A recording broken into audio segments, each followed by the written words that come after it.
I, within the many speeches you've given, have to go to the speech in Frankfurt, Germany, where you speak about mid-cycle and about the dynamics at hand. Let's first define this new phrase.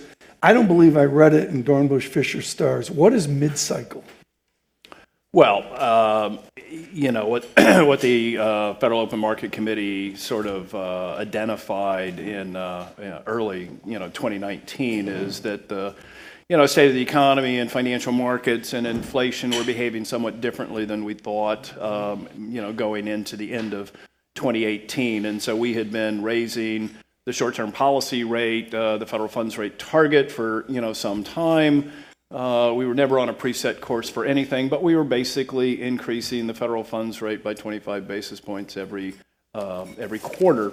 And then we got to the point where it's like there seems to be more uncertainty. There were a lot of things in play, the Chinese economy, and it looked like the path that we had expected, which in my own estimation would have called for probably 3 more rate increases in 2019. All of a sudden, that didn't look like that was appropriate. So in the middle of this, economic cycle, as we had been taking the funds rate, we thought to a more neutral setting, and then just a little bit beyond that, we decided, I'm not even sure what neutral is anymore. I think it may have moved down on a short-term basis, and we need to make an adjustment so that policy would be, and I would say moving from leaning towards a restrictive stance as a path to leaning towards an accommodative stance. And that's pretty much what I think we've engineered with our third rate cut at our last meeting. Parse the distinctions of, as Vice Chairman Fisher would speak of, ultra-accommodative, where we are now within accommodative. I love the phrase hawkish rate cut. Please explain that to me when we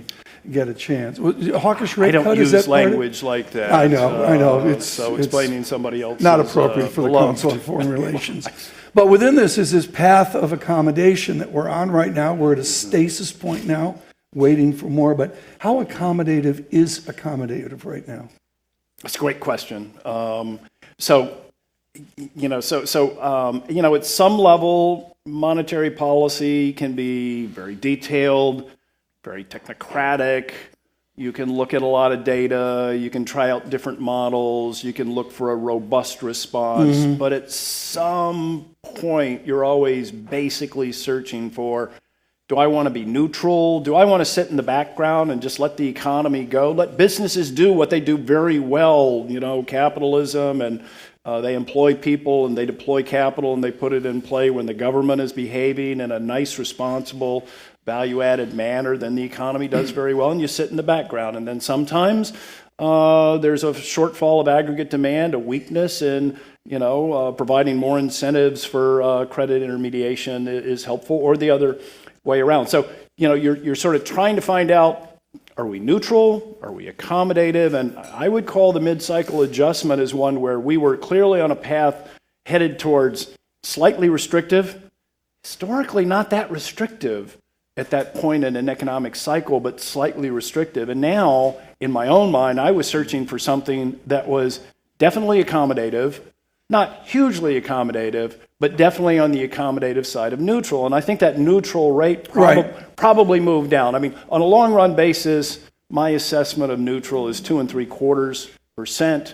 And so we were still below that when we paused. And now we're at 1.5 to 1.75. I think we are definitely accommodative, but I'm not entirely sure that the short-run neutral funds rate isn't a lot closer to 2. I want to get to that in a moment, but that. You mentioned the foreground right now, and there's times where a central bank can afford the luxury of being not in the foreground. Is the Central Bank of the United States of America right now too much in the foreground? Are we asking too much of the Eccles building?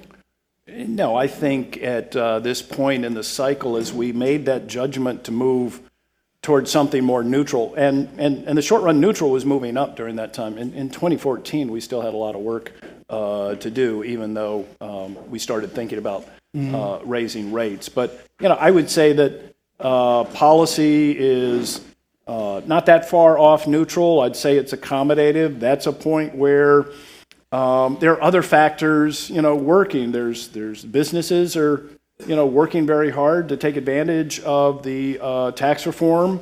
that they enjoy now to focus their business investment. Of course, business investment right now has been falling a little bit, so that's been a weakness. Now, there are other factors, the weak foreign growth, trade policy uncertainty, and things like that. So there's a variety of external factors that have acted to be restrictive, and so it makes sense for us to try to offset that a little bit in a risk management setting. But basically, we're not in the foreground, I would say.